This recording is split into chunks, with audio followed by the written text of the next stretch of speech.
پرونده‌ای که امروز می‌خوایم بررسی کنیم یه خورده متفاوته بچه‌ها. پرونده‌ایه که این روزا خیلی سر و صدا کرده و مطمئنم همتون یه بارم که شده اسمش رو شنیدید. امروز می‌خوایم راجع به شان جان کامز صحبت کنیم با هم، یا همون PDD یا پاف ددی که اینا اسم هنریشن. خیلی خوش اومدید به سی کرایم بچه‌ها.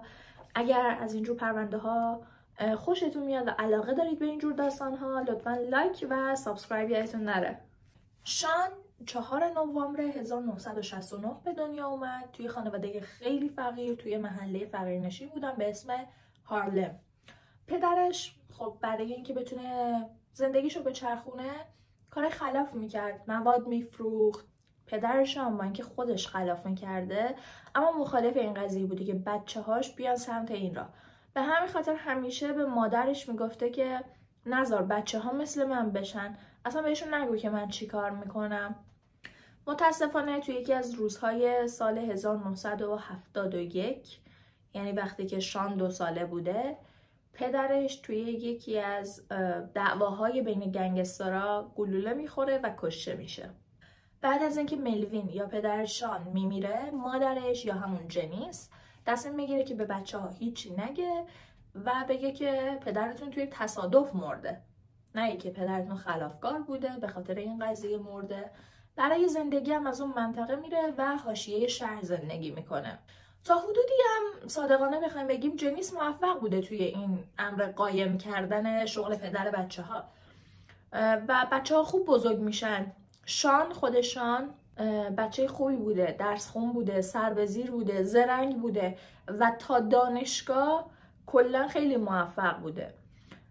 اما وقتی که دیگه حقیقت مرگ پدرش رو میفهمه، کلا از این رو به اون رو میشه و مسیر زندگیش تغییر میکنه. دانشگاه میره همچنان شان، اما متاسفانه دیگه درس نمیخونه، فقط به پارتی کردن و دختربازی مشغول میشه.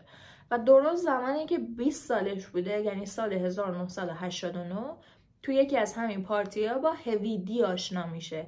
هوی دی یه رپر معروفی بوده اون موقع و با یکی از کمپانی‌های خفن یعنی آپتاون رکوردز قرارداد داشته.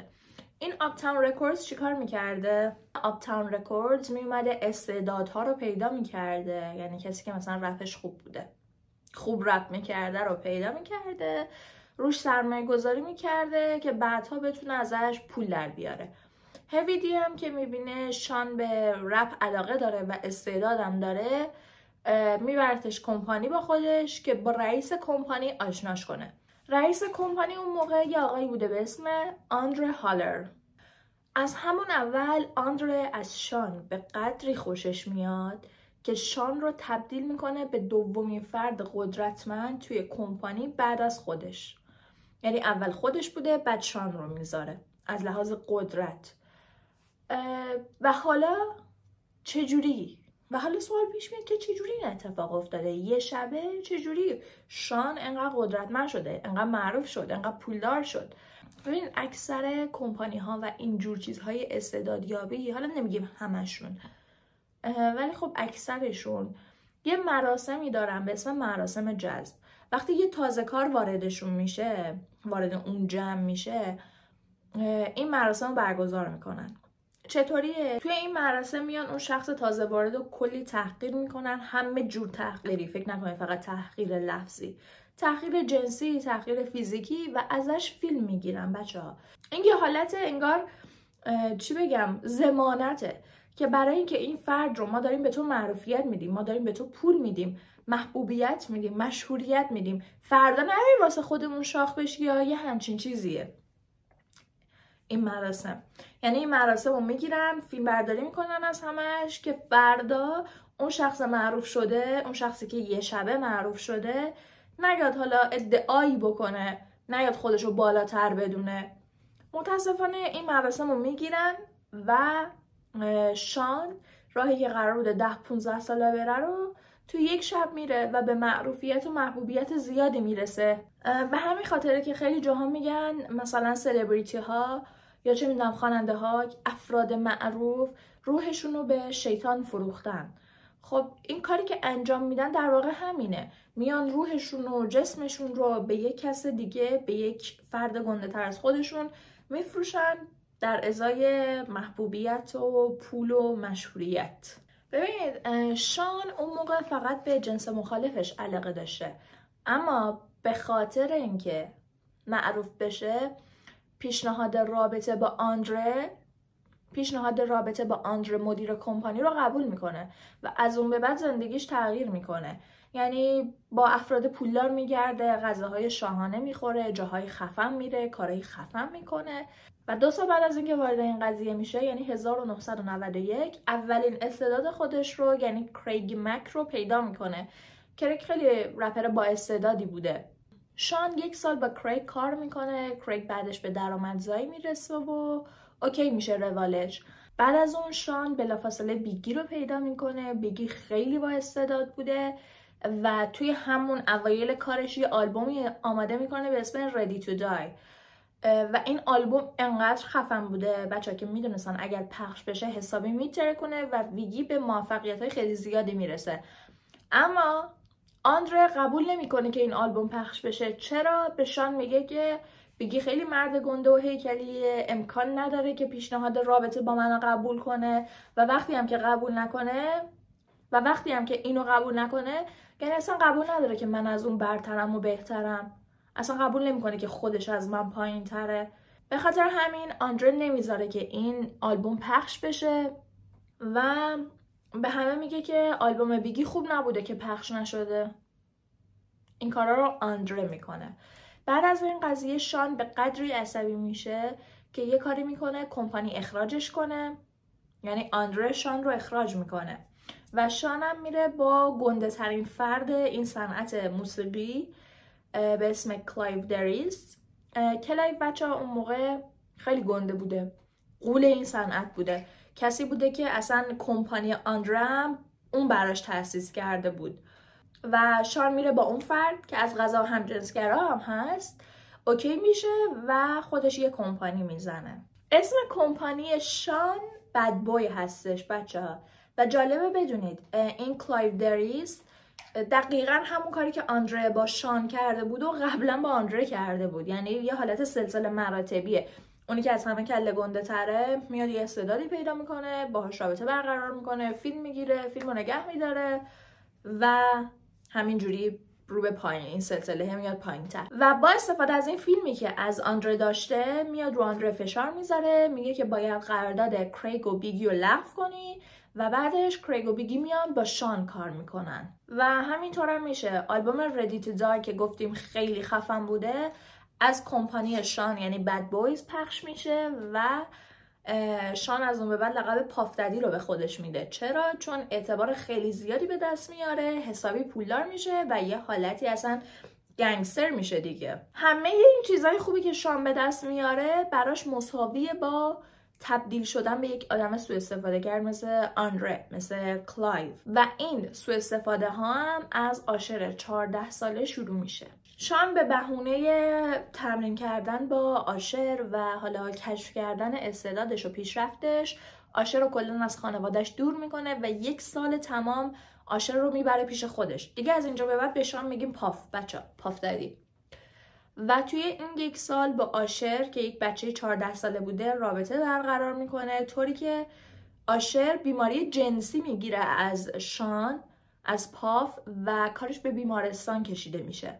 دیگه بعد از این قضایا پاف متوجه میشه که خیلی میتونه قدرت داشته باشه، میتونه زندگی بقیه هم حتی کنترل کنه با این قدرتی که داره و کلا این کارهایی که میکنه بهش شیرین میاد، بهش مزه میده. آلبوم سومش رو میبره پیش شان که براش پخش کنه. شان بهش میگه که من این کارو نمیکنم، تو باید اول منیجرتو اخراج کنی، ولی کریگ این کارو نمیکنه چون منیجرش هم اصلا دوست صمیمیش بوده. و وقتی که کریگ اینو قبول نمیکنه پاف یه کاری میکنه که کریگ کلا نابود بشه، یعنی زندگیشو به هم میریزه. دیگه تبلیغشو نمیکرد، اجازه پخش موسیقیشو نمیداد، حتی پولشو از کارهای قبلیش بهش نداد و همین باعث شد که زندگی کریگ نابود شه بچه‌ها. حتی کریگ توی یکی از مصاحبه‌هاش گفته بود که شان حتی یکی رو اجیر کرده بود که من رو بکشه. دیگه بعد از اینکه میبینه پاف بعد از اینکه میبینه میتونه انقدر راحت یکی از نون خوردن بندازه، زندگی یکی رو مختل کنه، میفهمه که خیلی قدرت داره و خیلی کارهای دیگه میتونه بکنه. ببینید کریگ اون زمان خیلی معروف بود و وقتی شان دید که به راحتی جلوی این معروفیت رو گرفته و این فرد رو اصلا بدبخت کرده، دیگه فکر میکرد خداست، همه کار میتونه بکنه. اون زمان بچه 2 کمپانی رپ بزرگ بودن. یکی همین کمپانی شان بود که توی شرق بود و اسمش بد بویز بود. یکی هم کمپانی دث رو رکوردز بود که توی غرب بود. توپاک ستاره غرب بود، ستاره کمپانی دث رو رکوردز بود. ببینید دیگه توپاک رو همه اسمش رو شنیدیم. توپاک به قدری خفنه که هنوز بعد از اینکه کلی سال، نزدیک 30 سال از مرگش میگذره، مردم دوستش دارن، به آهنگاش گوش میدن و کلی محترمه. اون زمان هم دقیقا همینجوری بود، خیلی خفن بود، معروف بودش، مردم دوستش داشتن، بهش احترام میذاشتن. اصلا توپاک یه جور دیگه بود توی رپرها و همین شان رو خیلی ناراحت میکرد. میگفت چرا یکی از من بهتره، چرا یکی از من بالاتره، اونم توی یه کمپانی دیگه. پس تصمیم گرفت که توپاک رو بکنه. پس اومد یه پیشنهادی به توپاک داد، گفتش که تو بیا یه ورسی توی آهنگ جدید بیگی بخون و به پول امروزم من بهت $14,000 میدم. خب توپاک هم قبول میکنه، بالاخره همکاری بوده دیگه. و وقتی که میخواسته پولشو بگیره، شان بهش میگه که باید بری استودیویی که بچه‌های بد بوی رکوردز اونجا موزیکاشون رو ضبط میکنن، اونجا مثلا پولتو بهت میدن. توپاک هم میگه اوکی و میره اونجا. به محض ورودش به استودیو بچه‌ها 5 تا تیر به توپاک میزنن و خوشبختانه توپاک از این قضیه جون سالم به در میبره، از این 5 تا تیر. همون موقع میگه که این کاری که شده، این اتفاقی که براش افتاده، کار اعضای بد بویه، کار تیم شانه. اما خب همون موقع خیلی اتفاقی یه دختری از توپاک به جرم تجاوز شکایت میکنه و توپاک 8 ماه میفته زندان. به خاطر اینکه 8 ماه داخل زندان بوده نتونست این قضیه رو پیگیری کنه و اصلا نتونست اثباتش کنه که این کار شان بوده. خلاصه دیگه این 2 کمپانی با هم وارد جنگ میشن رسما، کمپانی غرب و کمپانی شرق که مال پاف بوده. مدیر کمپانی غرب، مدیر کمپانی دث رو، دوست توپاک بوده، اسمش شوگ بوده بچه‌ها. و توی یکی از اجراهایی که داشته توی نیویورک اجرا داشته. نیویورک خب میشده غرب، محله شان بوده، یعنی چی میگم، زیر سلطه شان بوده. توی اون اجراش میگه یه پیام دارم برای کسایی که استعداد دارن، برای کسایی که میخوان رپ کار کنن، اگر میخواید موفق بشید با کمپانی‌های 2000 اینجا قرارداد نبندید، بیایید پیش ما.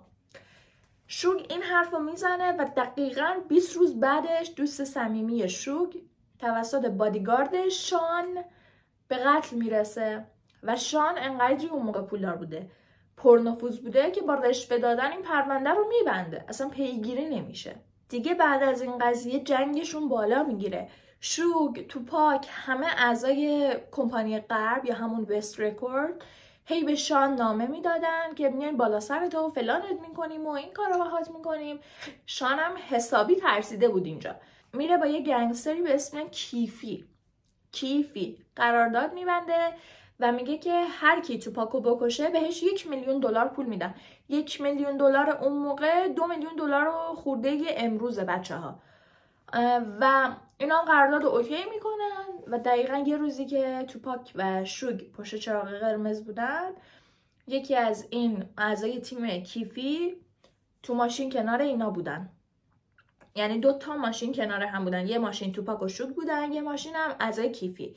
شیشه رو میده پایین و خیلی راحت به توپاک تیراندازی میکنه و متاسفانه توپاک بعد از 5 روز بستری توی بیمارستان به خاطر اینکه جراحاتش خیلی زیاد بوده فوت میکنه. دیگه ببین اینجا رپرای وست رکورد یا رپرای تیم توپاک و شوگ به قدری عصبی شدن و اصلا دیگه اینجا پای آبروشون در میون بوده، تصمیم میگیرن که پاف ددی رو بکشن و بهش هم اعلام میکنن دیگه ما میکشیمت.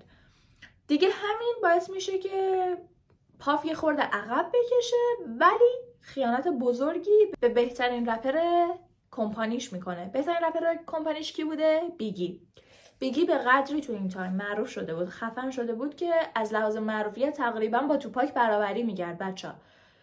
و شان میاد خیلی راحت به وست رکوردز میگه که اگه میخواید با هم مساوی بشیم، برابر بشیم، بیگی رو بکشید. در این صورت ما با هم مساوی میشیم، شما هم انتقام توپاک رو میگیرید. و کاری میکنه که بیگی بره لس آنجلس یه مراسمی رو شرکت کنه و بیگی از هیچ کدوم اینا خبر نداشته و دقیقا همون جوری که توپاک کشته شد بیگی هم کشته میشه. بعد از این قضیه دیگه یه خورده جو بین این دوتا کمپانی آرومتر میشه و یه خورده جنگشون کمتر میشه. دیگه اینجا شماره 2 کمپانی شان یا پاف وقتی میبینه که اینجوری جو این کار کلا بیخیال میشه، چون حسابی هم از پاف ددی میترسیده.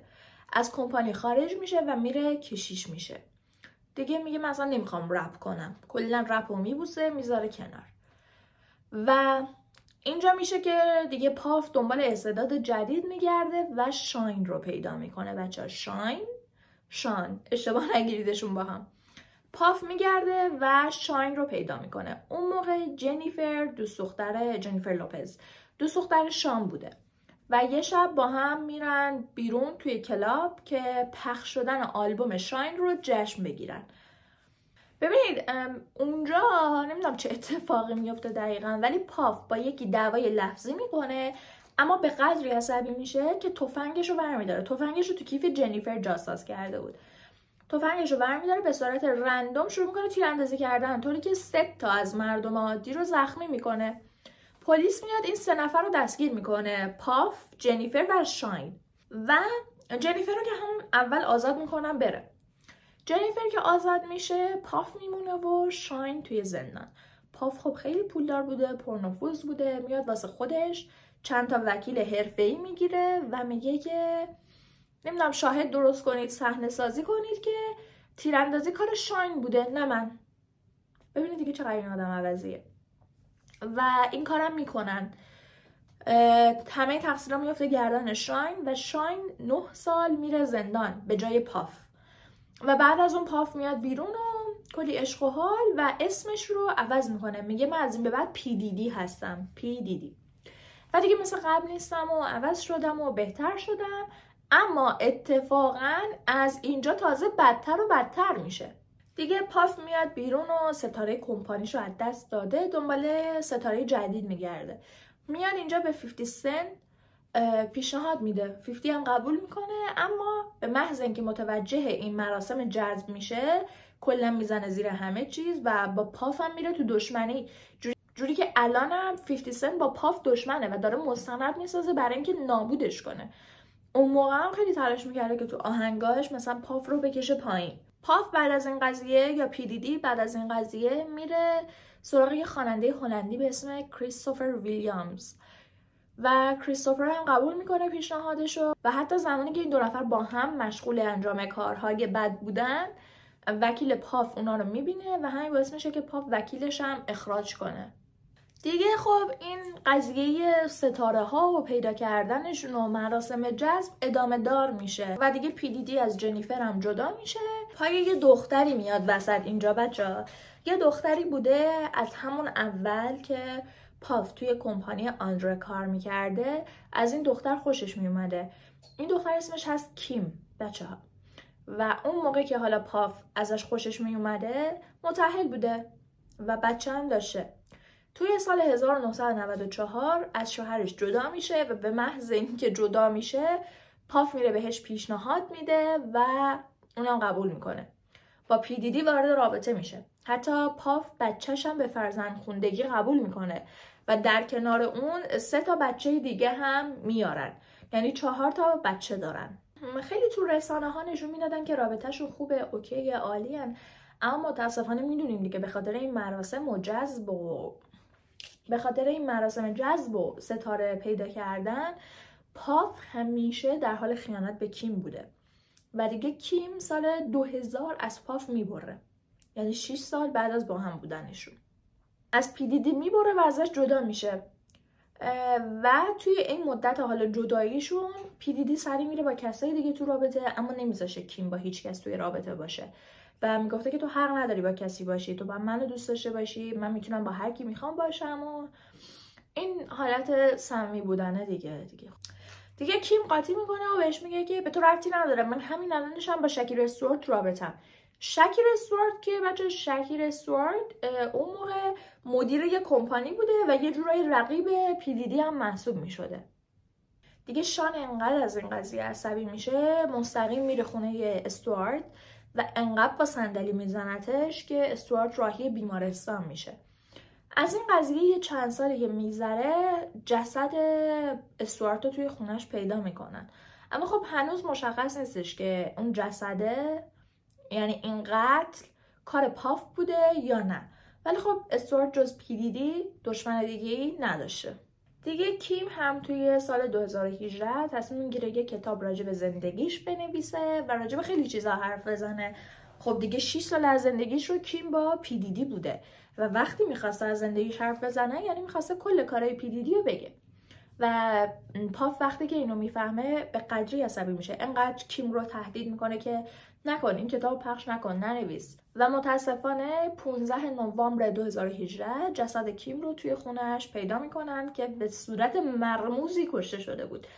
و وقتی که میبرنش بیمارستان پزشکی قانونی، اول میگن که سم خورده بوده، ولی بعد از چند روز پزشک قانونی میگه نه آقا ما اشتباه کردیم، کیم به خاطر عفونت ریه مرده. ولی خب ما میدونیم که به خاطر همون سم خوردن مرد. برخلاف تمام کارهایی که پاف کرد، خوشبختانه موفق نشد جلوی چاپ شدن کتاب کیم رو بگیره. چرا؟ چون یکی از دوستای کیم دست‌نوشته های کیم رو توی خونش پیدا میکنه بعد از مرگش و میبره پیش یک حالا ناشری به اسم کریس تاد. کریس هم این کتاب رو چاپ میکنه. بچه توی این کتاب کیم از همه چی نوشته، یعنی از کتک خوردناش توسط پاف، از آزارهای جنسی پاف، از این روابط مختلف پاف و حتی انحراف‌های جنسی و کودک آزاری‌های پاف. این کتاب الان شما میتونید PDFش رو رایگان توی اینترنت فکر کنم پیدا کنید و بخونید. اسم کتاب حرفای گمشده کیم هست. بریم سراغ قربانی بعدی پاف، کسی ونتورا. کسی همون اول یه قراردادی با کمپانی پاف میبنده که طبق این قرارداد 10 تا آلبوم باید با کمپانی پاف منتشر کنه و توی این مدت حق نداره با کسی دیگه کار کنه، حق نداره به صورت مستقل کار کنه و خب 10 تا آلبوم هم توی فشرده ترین حالتش 10 سالی طول میکشه. دیگه کسی وقتی خب این قرارداد رو میبنده مجبور میشه که پیرو پاف بشه، به حرفاش گوش کنه، یعنی برده پاف میشه. بچه اینجوری بهتون بگم. و خب کسی اون تایم دوست پسر داشته و پاف مجبورش میکنه که با دوست پسرش کات کنه. بعد خودش به کسی پیشنهاد میده. خودش اون موقع 38 سالش بوده و کسی 20 سالش بوده. بچه این تایمی که دارم ازش حرف میزنم کیم هنوز زنده بوده و کلن کارهای عجیبی با کسی میکرده. یعنی حق نداشته کسی با هیچ کس حرف بزنه، خصوصا مردا که مبادا بهشون چیزی بگه یا ازشون کمک بخواد. و کلا رابطه کسی با بیرون قطع شده بود ولی خود پاف خیلی راحت کارگر جنسی می آورده خونه و کاری میکرده که کسی با اون کارگرا رابطه برقرار کنه و پاف نگاهشون میکرده. خلاصه خیلی بلا سر کسی میاره، تحقیرش میکنه، هی کچلش میکنه، باهاش به طرز تحقیرآمیزی رابطه برقرار میکنه. هر بلایی که شما بگید سر کسی ونتورا میاره. و سال 2018 ببینید توی اکتبر سال 2018 کسی و کیم یه ملاقاتی با هم میکنن طبق گفته های یکی از دوستای کیم و نمیدونم حالا توی ملاقات چه حرفی زده میشه، ولی چند روز بعدش جسد کیم پیدا میشه و کسی هم همون موقع ها از پاف جدا میشه و 5 سال بعدش ازدواج میکنه، صاحب بچه میشه و میرسیم به سال 2023. سال 2023 کسی خیلی ناگهانی میره پیش پلیس و به همه چی اعتراف میکنه، میگه پاف من این کار کرد، پاف اینجوری بود، فلان بود، بسار بود. و همین قضیه باعث شده که همه فکر کنن کسی قهرمانه این قضیه است. کسی ونتورا کسیه که پاف رو لو داده و از کاراش پرده برداری کرده. 12 ساعت بعد از شکایت کسی از پاف یه پول هنگفتی به کسی داده میشه که نمیدونیم از طرف کیه و ونتورا میره تمام حرفاشو پس میگیره و همین باعث میشه که شان پاف ددی این قدرت رو پیدا کنه و بیاد بگه همه کسایی که بر علیه من حرف میزنن دنبال پولمن، چشمشون دنبال پولمه، به محض اینکه پولم رو میکنم حرفاشون رو برمیگردونن و خلاص از این حرفا. ولی خب کسی ونترا اولین شخصی نبودش که رفتش از پاف دیدی شکایت کرد. تا قبل از اون هم کسای دیگه ازش شکایت کرده بودن، ولی خب یه جورایی کسی ونترا باعث شد که اون شکایت ها جدی گرفته بشه. یکی از این شکایت هایی که خیلی بولد بود شکایت آشپز خونه دیدی بود. یه فردی به اسم سندی میره پیش پلیس و میگه که من آشپز اون خونم، ولی خیلی اذیتم میکردم، مجبورم میکرده که دیر وقت کار کنم و مهمونیای عجیب غریب میگرفته تو خونش و مجبورم میکرده وقتی که داشته با مهموناش رابطه جنسی برقرار میکرده براشون غذا سرو کنم. همیشه لخت بوده توی خونه، حتی یه بار مجبورم میکنه که از اندام جنسیش تعریف کنم. این شکایت خب تاثیر زیادی داشتش. یکی از شکایت های دیگه که خیلی تاثیر زیادی داشته رادنی جونز بود که تهیه کننده موسیقی بود و یه همکاری با پاف داشته و بعد از اون همکاری میاد شکایت میکنه، میگه که مورد تعرض جنسی قرار گرفته از طریق PDD. سومین نفر جوی نیل 19 ساله بود که مدل یکی از موزیک ویدیوهای PDD بوده و بعد از حالا ضبط موزیک ویدیو توی مهمونی PDD پی بهش مواد میده، بیهوشش میکنه و بهش تجاوز میکنه، ازش فیلم میگیره و فیلمو به چند نفر هم نشون میده. شکایت بعدی شکایت یه خانمی بوده که میاد اصلا مدرک میاره، چند تا عکس میاره و میگه که PDD به صورت گروهی بهش تجاوز کرده. و ببینید بالای 100 نفر، 100 تا دختر و پسر ترکیبی از PDD شکایت میکنن از سال 2016 به بعد که دیگه توی سال 2023 نمیدونم چه معجزه‌ای رخ میده، پلیس جدی میگیره این قضیه رو و PDD به جرم تجاوز، سوء استفاده جنسی، کودک آزاری و خیلی چیزهای دیگه دستگیر میشه. و وقتی FBI بعد از دستگیریش به خونش میره بیش از 1000 تا روغن بچه تو خونش پیدا میکنه، بیش از 700 تا اسباب بازی جنسی، 3 تا رایفل غیر مجاز و 300 تا حتی بیشتر از مهمونی های PDD پیدا میکنه. کلا میدونید دیگه PDD به مهمونیاش مشهور بوده، یعنی اینجوری بوده که همه سلبریتی ها و افراد معروف میدونستن که قراره بهشون خوش بگذره باید برن مهمونی های PDD. خیلی مهمونی های خفنی میگرفته ولی کسی حق نداشته عکس بگیره، کسی حق نداشته چیزی راجع به مهمونی ها به بیرون بگه و تا یک شب این مهمونی ها عادی بوده، همه شرکت میکردن، شامپاین سرو میشده، خوشحال بودن، میگفتن، میخندیدن، اما همه میدونستن اگه یک شب بیشتر بمونن معنیش اینه که دوستان توی افتر پارتی شرکت کنن. دیگه ببینید وقتی که تایم افتر پارتی میشد کلا جو مهمونی عوض میشد، آهنگ عوض میشد، لباس ها در آورده میشد و کلا مهمونی تبدیل میشد به سکس پارتی و از همه مراحل هم فیلم گرفته میشد. این مهمونی ها به خودی خودشون توی آمریکا غیر مجاز نیستش و خیلی از این مهمونی ها وجود داره، اما به شرط اینکه همه افراد شرکت کننده اونجا بالای سن قانونی باشن، با رضایت خودشون اونجا باشن، مواد غیر قانونی مصرف نکنن و هیچ چیز غیر قانونی اونجا انجام نشه. اما خب به توجه به فیلمایی که از خونه پاف پیدا کردن هیچ کدوم از اینا رعایت نشده بود. بچه‌هایی بودن اونجا، بچه‌هایی که به سن قانونی نرسیده بودن، مواد غیر مجاز استفاده می‌شده، حتی یه سریا تو بیهوشی بهشون تجاوز شده بوده و از همه اینا فیلم پیدا میکنن. ببینید یه سری از سلبریتی ها مثل بیانسه، دیکاپریو، دیجی خالد و ویل اسمیت خودخواسته میرفتن به این مهمونی ها و افتر پارتی ها، ولی خب یه سری از سلبریتی ها هم میترسیدن از پاف، مجبور بودن برن به این مهمونی ها.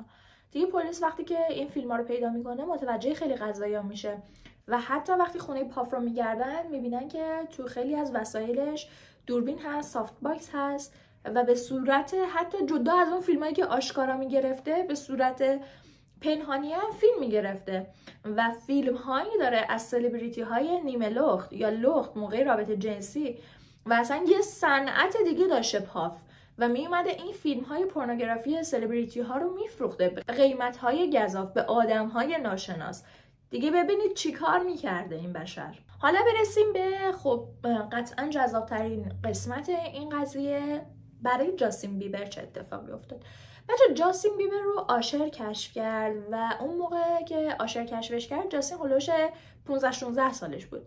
آشر میبردش پیش پاف که پاف رسم سلبریتی شدن رو بهش نشون بده و جاستین که 24 ساعتی رو با پاف میگذرونه و خب بعد از اون هم قطعا خب جاستین معروف میشه، مشهور میشه، اما دیگه هر وقت با پاف دیده میشه، یعنی عکساش هست، قیافش یه جوریه، ناراحته، اصلا انگار تو این دنیا نیستش دیگه. ببینید انقدر به جاستین، حالا جدا از کارهایی که میکردن، انقدر به جاستین مواد میدادن که اصلا جاستین توی عالم دیگه بوده و کلا خب جاستین بیبر رو نابود میکنن اینجوری دیگه. حتی الان هم که میبینید جاستین افسردگی داره و هر چند وقت یه بار افسردگیش عود میکنه و کلا شخصیتش عوض شده. ببینید جیدن اسمیت که پسر ویل اسمیت هست میگه که پدر مادر من میدونستن تو مهمونیای پاف چه خبره، اما بازم منو مجبور میکردن که باهاشون برم.